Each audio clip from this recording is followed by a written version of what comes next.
Hey friends, Jewel back with another amazing astrology video, and I wanted to talk about the inconjunction between Mercury and Uranus and what happens when we see this in the natal chart.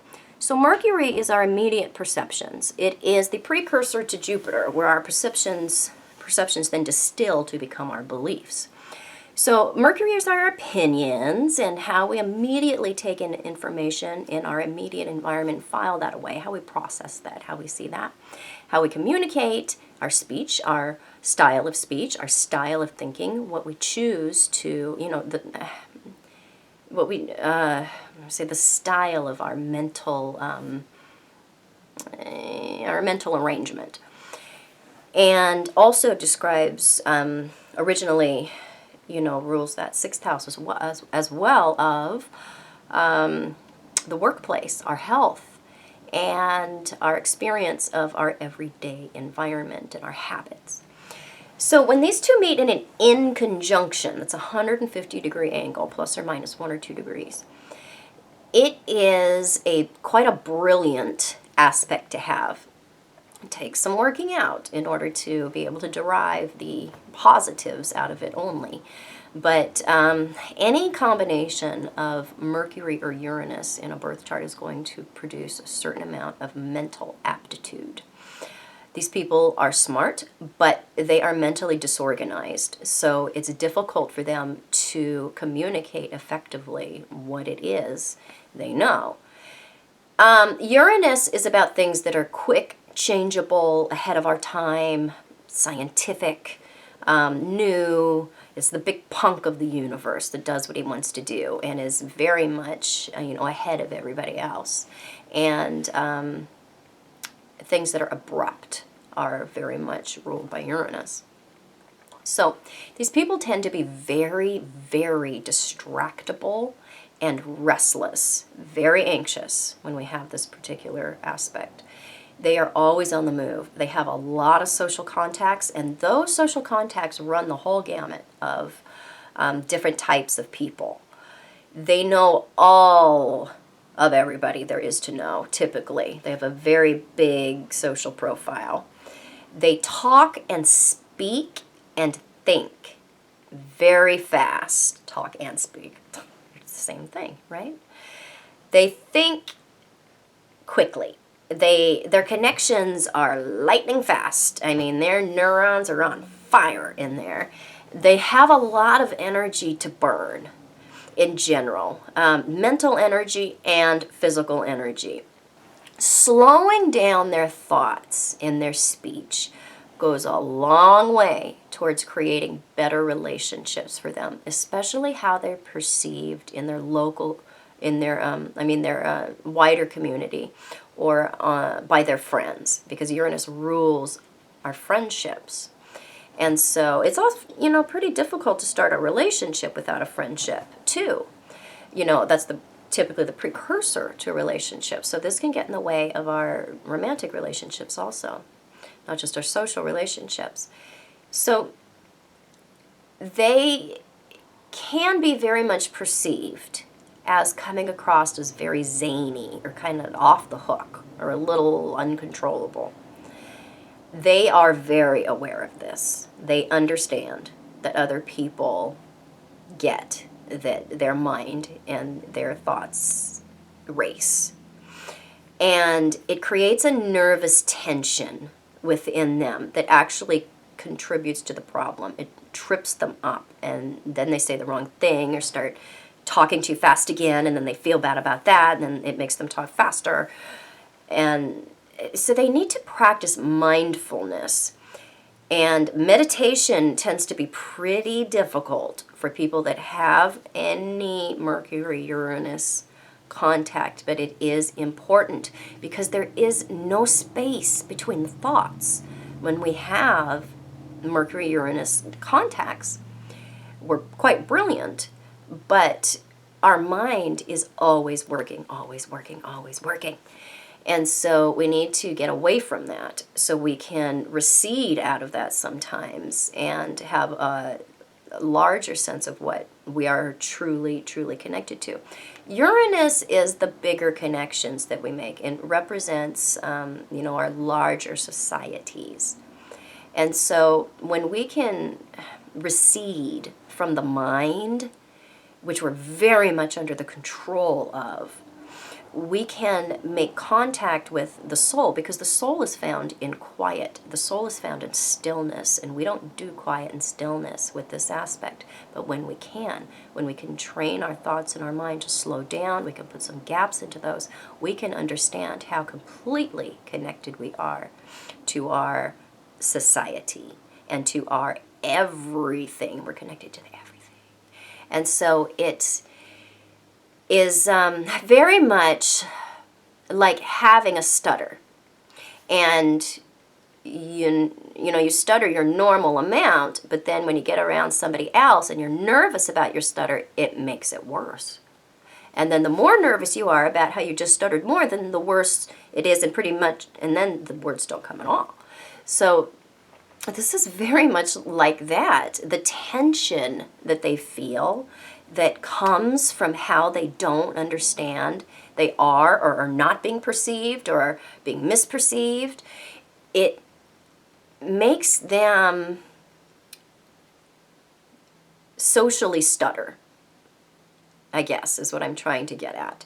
And they're actually quite brilliant, but they very much, a lot of times, are under the impression that, maybe they're not, because other people don't, sometimes react to them like, whoa, or they have a sense that the way that they communicate, the way they think and talk is somewhat off-putting to other people.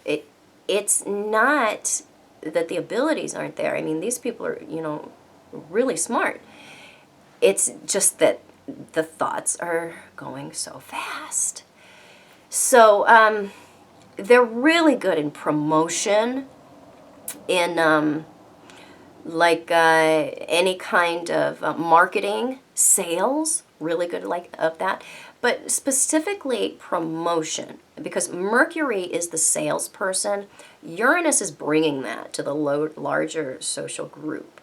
So they have a lot of contacts. So people, where their friends list is like 900, they're probably going to have a contact like this. And healthcare is something else that they actually do very, very well in. And a lot of people that have this in conjunction can actually enslave themselves to healthcare type of situations, or to situations where they're coming into contact with people that are demanding a great deal of them.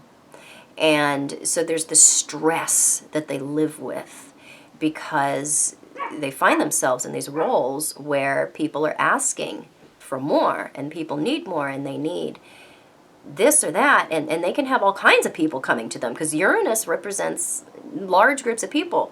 This is not just limited to their family. They can have several people in one day coming to them and needing this or needing that, or this wasn't finished or that wasn't finished. Projects not being finished by the people that you hire or in your community, or people that you come into contact with in your community, is going to be a big theme in the life of somebody with this in conjunction. Finishing projects on their own is hard, and finding that people that they hire in their society to do projects, especially around the house, things that have to do with the everyday things that we need, Mercury, that sixth house natural ruler, they can find those things unfinished, or like exploded all of a sudden. The toilet's just exploded, or the car's fallen apart, and there's no warning.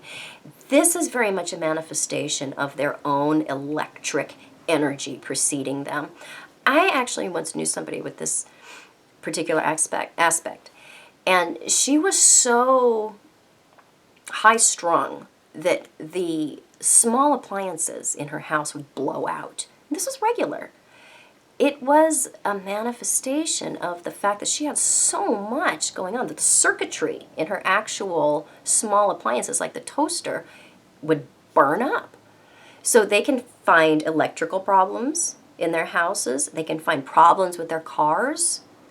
And this is very much that everything is interconnected. Everything. Everything is energy. You only see me as solid because all my energy is just in one column. So, and that's not even real. So they are always emitting this electric, constantly running energy. So it's very much like a light bulb that is left on all the time. And when they can learn to recede from the mind, when they can learn to quiet the mind, put space between the thoughts, slow down their walking, practice some Zen, get some Zen about y'all, then they can start seeing some real progress in their relationships and with the things around their house and their cars. Not, all of a sudden it's just destroyed, or it needs a repair, or it's overheated again. So it's important for them to relax. Above all, relax. Go on a vacation. You typically are probably not going to do that with this in conjunction because you're a hard worker. You overwork, actually, especially if you're taking care of somebody who has a healthcare issue, or if you're in the healthcare industry, you're that person that feels like you've got to be there 24/7. And people experience a lot of health problems related to overwork or to overstimulation with this one, because you're very much overstimulated, chronically overstimulated. And you need to pare down what it is you will agree to do, because you only have so much time, and if you want to start finishing the projects that you start, then you're going to have to stop accepting other things or other projects or other things that people need, or I need this from you, or this needs to happen for me. And you're going to have to develop some time for yourself, because time is always an issue with this in conjunction. There's never enough time. Never enough time. You want to fit all these things into one day, and you get to the end of the day and only half of them are done, and it's a disappointing thing, and you feel like you've let yourself down. And so it's this vicious cycle of there really isn't going to be enough time to fit a bunch of stuff into a life that doesn't matter anyway. So get your priorities straight. And this is a good one, people that have this particular aspect. Imagine you are on your deathbed. What is it, when you're in that frame of mind, when you look back, that you are going to say, that was important? I'm glad I spent my time on that. Things that don't make the cut when it comes to what is important to me on my deathbed, cut them out, because even in doing that, you're going to let other things in with this in conjunction until you get a hold of it.